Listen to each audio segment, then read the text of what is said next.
tudo bem?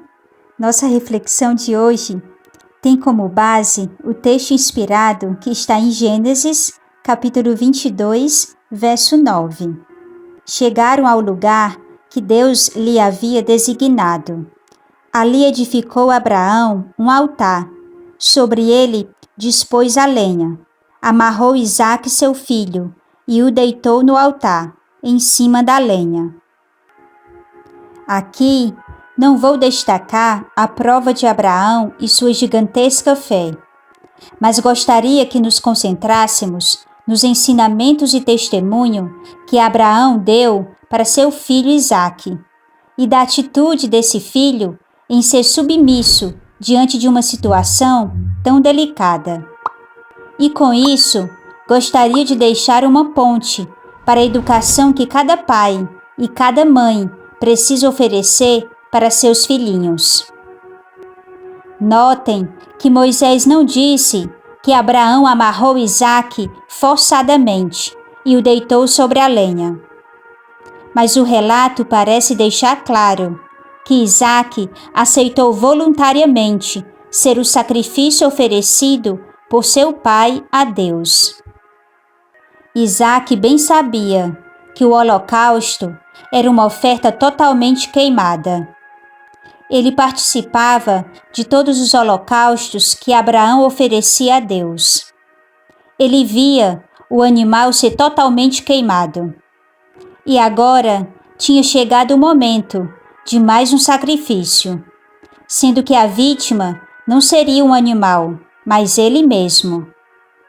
Isaque poderia ter se esquivado.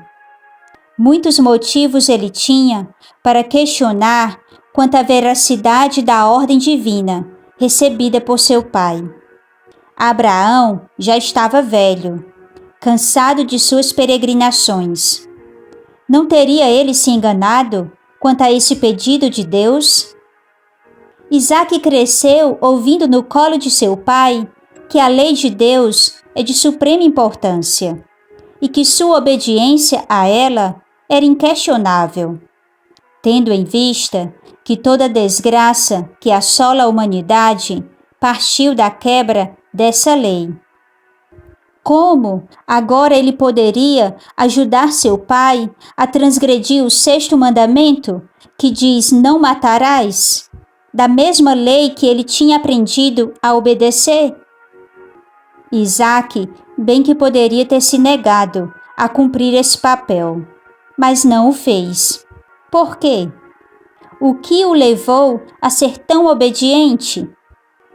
Muitas respostas poderíamos dar aqui, mas decidi apresentar uma resposta que serve de base ou fundamento para toda a resposta que poderia responder corretamente essa pergunta.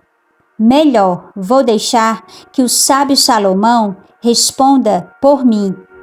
Eu poderia até errar, mas dificilmente Salomão erraria, sendo que este estava inspirado pelo Todo-Poderoso. E enfaticamente ele diz: ensina a criança no caminho em que ela deve andar, e ainda quando for velho, não se desviará dele. Provérbios capítulo 22, verso 6. Se Abraão tivesse em algum momento falhado na educação de seu filho, jamais Isaque teria sido submisso diante de tão terrível prova. Ao invés disso, Abraão ensinou a Isaque não só de forma teórica, mas também de forma prática, o que de fato é ser cristão.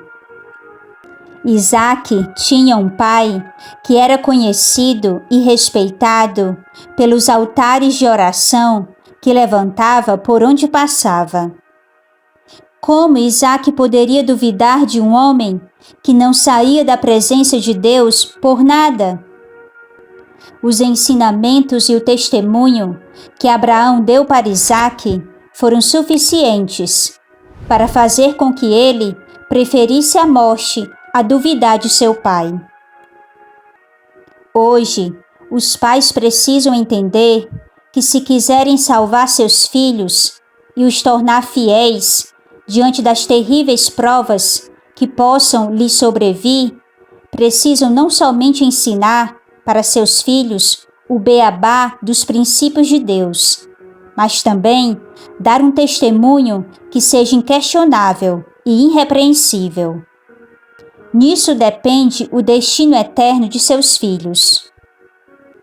Costumamos exaltar a fé de Abraão, por este ter aceitado oferecer seu filho para Deus. E não está errado, pois Abraão ficou conhecido nos registros sagrados como o pai da fé. Mas não podemos esquecer que a fé de Isaque também foi gigante. Acredito que também é justo chamar Isaque de filho da fé. E que fé! Seu filho também pode ter essa fé, se tão somente você educá-lo como Abraão educou Isaque. Vamos orar? Santo Deus, ensina a cada pai e a cada mãe a ser teu poderoso instrumento para que eles possam salvar seus filhinhos por preceito e exemplo, assim como fez Abraão. Em nome de Jesus. Amém.